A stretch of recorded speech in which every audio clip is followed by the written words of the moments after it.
شروع اللہ کے نام سے جو بڑا مہربان نہایت رحم والا ہے۔ مومنو، اگر تم میری راہ میں لڑنے اور میری خوشنودی طلب کرنے کے لیے مکے سے نکلے ہو تو میرے اور اپنے دشمنوں کو دوست نہ بناؤ۔ تم تو ان کی دوستی کے پیغام بھیجتے ہو اور وہ دین حق سے جو تمہارے پاس آیا ہے منکر ہیں، اور اس باعث سے کہ تم اپنے پروردگار خدا تعالی پر ایمان لائے ہو، پیغمبر کو اور تم کو جلا وطن کرتے ہیں۔ تم ان کی طرف پوشیدہ دوستی کے پیغام بھیجتے ہو، اور جو کچھ تم مخفی طور پر اور جو علل اعلان کرتے ہو وہ مجھے معلوم ہے، اور جو کوئی تم میں سے ایسا کرے گا وہ سیدھے رستے سے بھٹک گیا۔ اگر یہ کافر تم پر قدرت پالیں تو تمہارے دشمن ہو جائیں، اور ایذا کے لیے تم پر ہاتھ بھی چلائیں اور زبانیں بھی، اور چاہتے ہیں کہ تم کسی طرح کافر ہو جاؤ۔ قیامت کے دن نہ تمہارے رشتے ناتے کام آئیں گے اور نہ اولاد۔ اس روز وہی تم میں فیصلہ کرے گا، اور جو کچھ تم کرتے ہو خدا اس کو دیکھتا ہے۔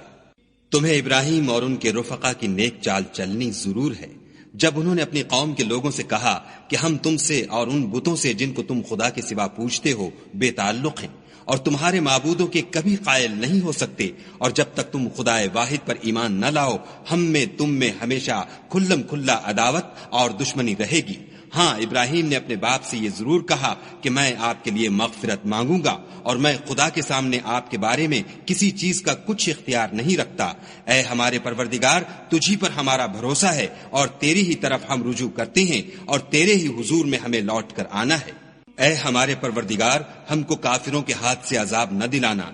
اور اے پروردگار ہمارے ہمیں معاف فرما، بے شک تو غالب حکمت والا ہے۔ تم مسلمانوں کو، یعنی جو کوئی خدا کے سامنے جانے اور روز آخرت کے آنے کی امید رکھتا ہو، اسے ان لوگوں کی نیک چال چلنی ضرور ہے، اور جو روگردانی کرے تو خدا بھی بے پرواہ اور سزاوار حمد و ثنا ہے۔ عجب نہیں کہ خدا تم میں اور ان لوگوں میں جن سے تم دشمنی رکھتے ہو دوستی پیدا کر دے، اور خدا قادر ہے اور خدا بخشنے والا مہربان ہے۔ جن لوگوں نے تم سے دین کے بارے میں جنگ نہیں کی اور نہ تم کو تمہارے گھروں سے نکالا، ان کے ساتھ بھلائی اور انصاف کا سلوک کرنے سے خدا تم کو منع نہیں کرتا۔ خدا تو انصاف کرنے والوں کو دوست رکھتا ہے۔ خدا انہی لوگوں کے ساتھ تم کو دوستی کرنے سے منع کرتا ہے جنہوں نے تم سے دین کے بارے میں لڑائی کی اور تم کو تمہارے گھروں سے نکالا، اور تمہارے نکالنے میں اوروں کی مدد کی، تو جو لوگ ایسوں سے دوستی کریں گے وہی ظالم ہیں۔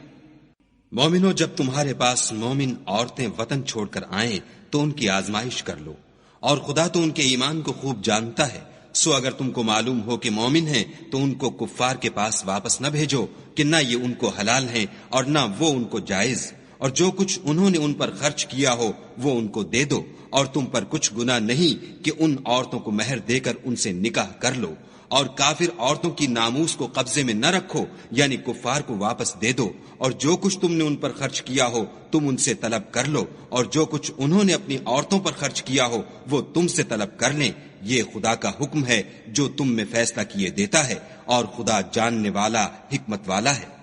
اور اگر تمہاری عورتوں میں سے کوئی عورت تمہارے ہاتھ سے نکل کر کافروں کے پاس چلی جائے اور اس کا مہر وصول نہ ہوا ہو، پھر تم ان سے جنگ کرو اور ان سے تم کو غنیمت ہاتھ لگے، تو جن کی عورتیں چلی گئی ہیں ان کو اس مال میں سے اتنا دے دو جتنا انہوں نے خرچ کیا تھا، اور خدا سے جس پر تم ایمان لائے ہو ڈرو۔ اے پیغمبر صلی اللہ علیہ وآلہ وسلم، جب تمہارے پاس مومن عورتیں اس بات پر بیعت کرنے کو آئیں کہ خدا کے ساتھ نہ تو شرک کریں گی، نہ چوری کریں گی، نہ بدکاری کریں گی، نہ اپنی اولاد کو قتل کریں گی، نہ اپنے ہاتھ پاؤں میں کوئی بہتان باندھ لائیں گی، نہ نیک کاموں میں تمہاری نافرمانی کریں گی، تو ان سے بیعت لے لو اور ان کے لیے خدا سے بخشش مانگو، بے شک خدا بخشنے والا مہربان ہے۔ مومنوں، ان لوگوں سے جن پر خدا غصے ہوا ہے دوستی نہ کرو، کیونکہ جس طرح کافروں کو مردوں کے جی اٹھنے کی امید نہیں، اسی طرح ان لوگوں کو بھی آخرت کے آنے کی امید نہیں۔